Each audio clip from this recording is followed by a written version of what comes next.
Hey guys, Jay here. Welcome to Eons of Battle. I paint a lot, like 10 hours a day most days. And in that time, I have learned a lot of little tricks and tools to make my painting just that much more efficient.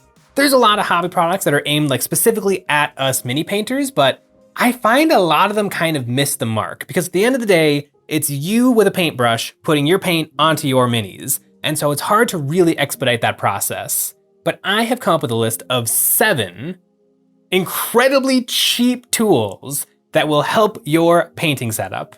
The first one you've probably noticed is on my arm right now, and it is a pincushion. Why would you need a pincushion? Well, I find myself kind of constantly reaching for little pins. Every time my super glue bottle gets stuck, or every time one of my paint pots gets stuck, specifically the droppers, I need a pin to poke out the little problem and get it working again. And every time I need to go hunt down pins, and they're never in the same place or they're not where I remember. And now I've wasted like 4 minutes when I just needed to solve a split-second problem of a clogged glue or a clogged paint. And so I think having a little pincushion nearby is super handy. You probably won't have a arm-mounted Stormtrooper plush toy pincushion. This is from my days of costume designing, but the little Oots tomato, that like the classic grandma pincushion, just having one of those on your desk, because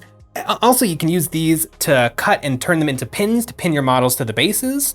These are actually a little bit better in some ways than paper clips, because paper clips are like 3 times the diameter. These are pretty subtle, so you can pin Gene Stealer Cult or Sisters of Battle with these, no problem.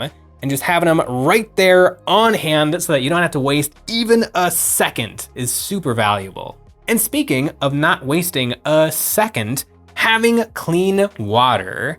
The second you take your paintbrush and you put it in your paint cup, it is dirty. And I probably change my paint water every half hour, or if I've just been using like a lot of blue or a lot of red and I want to switch to something that is not blue or red, it's just a good idea to dump out that water. If I want to refresh my palette or put extra water into my airbrush, I have pipettes, but I don't want to take the dirty water. And so I've got this little tattoo wash bottle of water. I've had this for years and years, and it doesn't look like there's water in there because it's so gross at this point. From just my hands holding it, from paint splashing and getting onto the bottle, but this is clean, pure water. So periodically when I need to put extra water onto my paint palette, just give it a little squirt. If I need to put some paint into my airbrush, I know I'm always putting clean paint in the airbrush. And for cleaning out my airbrush, I can squirt this and rinse it so I don't have to take my airbrush to the sink every single time.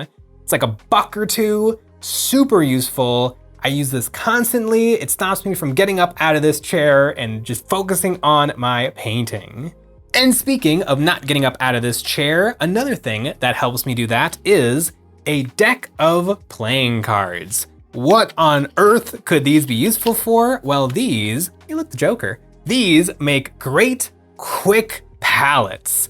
Every time I want to mix up a goo, like Blood for the Blood God, or the Nurgle Technical Paint, or just Tamiya Basic Putty, or super glue, or wood glue, and I don't have, or if I want to cut a decal really quick and I don't want to mess up my table, I can just whip out a tiny little palette, which is perfect because my desk is never this clean. It is usually 100% covered in garbage, and so I don't want to get rid of it all and then take a cutting mat and put it down.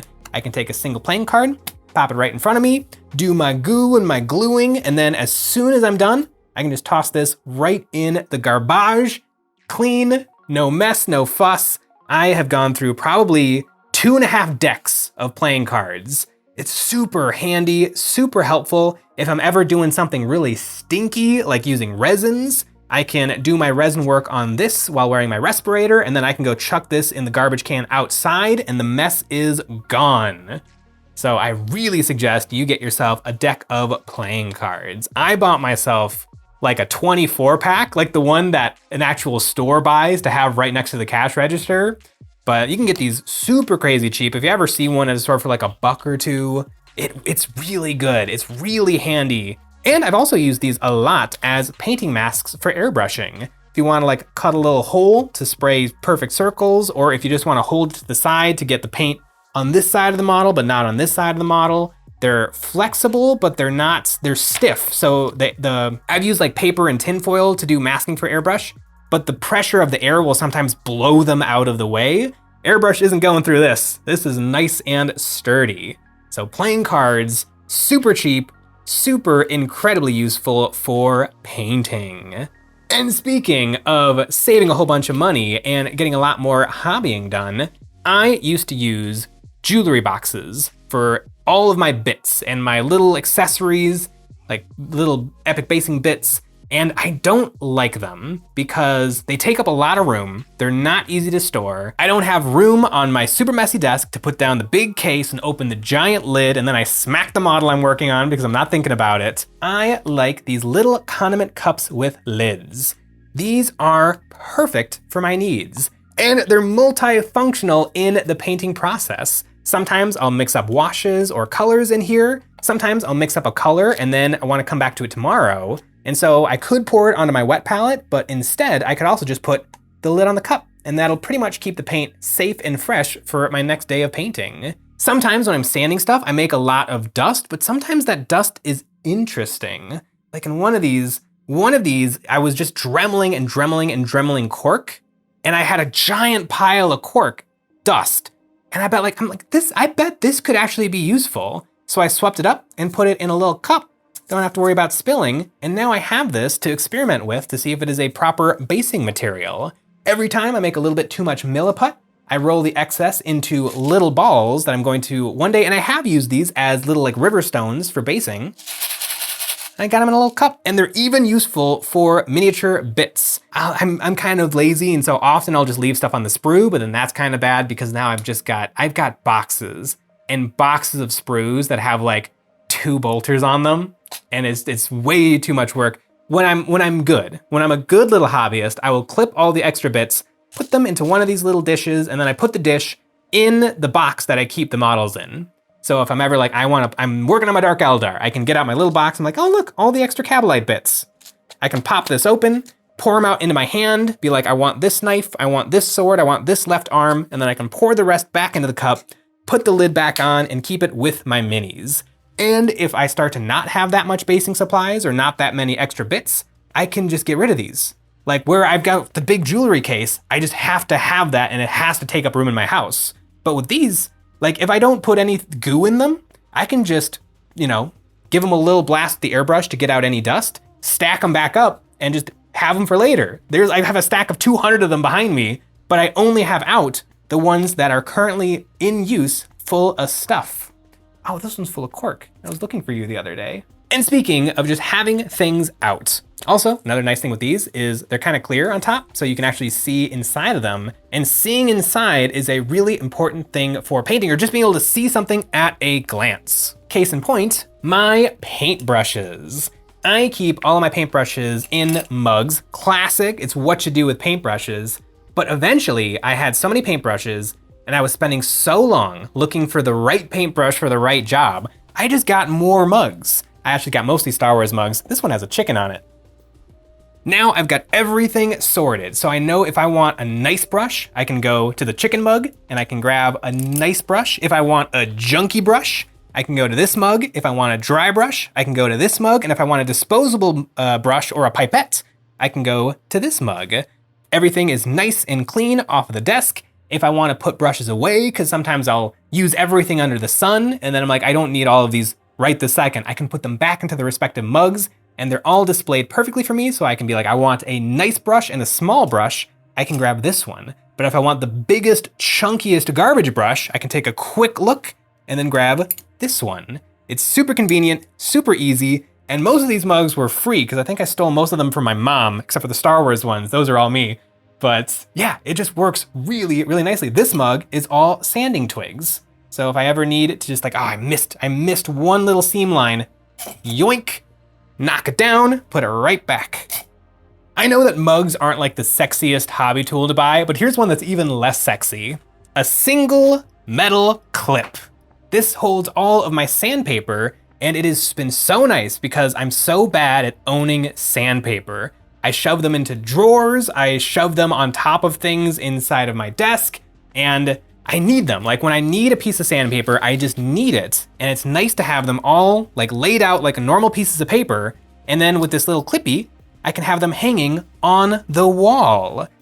I didn't realize like I would sometimes just nail file the dumbest things because I just didn't want to go find the 60 grit sandpaper and blast through this project in no time. And so I would just sit there, just sand. Where if I had my nice sandpaper, I could just give it like 3 good swipes and then the thing is done. And I've got all of my different grits. This is all cheap Harbor Freight sandpaper. Unless you're working with like $1,200 of beautiful mahogany, the cheapest sandpaper works perfectly fine. And honestly, for miniatures where you're working with like maybe some cork, maybe some plastic, and maybe some resin, this stuff is perfect. I have been using these sheets for probably over a year now, and they still look nearly perfect. I actually have a little vacuum, and so once I'm done sanding, I just hit them with the handy vac, and then I put them back on the clippy, and I put them back on my wall. Super easy, barely an inconvenience, and it's great. I really like it. I use my sandpaper all of the time now, and it's just not a big deal. 1 clip, this is all you need. Steal one from work. Don't buy a 50 pack so that you can have one. Just go find one. It's all you need. Get the cheapest sandpaper you could find, a few different grits. It's fantastic. But speaking of fantastic, sometimes you need a fan. Well, sometimes you need a hairdryer. Actually, all of the time you need a hairdryer. If I'm not painting, I'm usually blasting my fresh paint with the hairdryer to make it go just a little bit faster because I'm incredibly impatient. And it was always really frustrating because my hairdryer was always on the floor or on the desk. And hairdryers are really big. And so they take up a lot of room, or I just drop it on the floor, which is not good because these things can break because the heating elements inside of them are kind of fragile. But I have found an under the table cable management net. It's phenomenal. It's a mesh net with elastic bands that go around it, and you put them onto these hooks that you screw into the bottom of your table. And it's meant for managing your cables, but if you just leave one side open, then it's just a little hammock, a perfect little elastic hammock that always has my hairdryer. It's like a holster. It's like I've got this thing in a cowboy holster ready to go at a moment's notice. I don't drop it on the floor. It doesn't take up any room in my desk. It's just there when I need it. And I can super quick, just get it. Look at this. Quick draw. It's fantastic. Sometimes I put my phone in there too, because it's just right there. It's out of the way. It's great. It's the dumbest little thing. I think it was like under $10, but I touch it and use it 500 times a day. That's what all of these different tools are. They're just the dumbest little thing. They're not cool. They don't have an awesome brand logo on them. Like they're nothing, but they help me so much.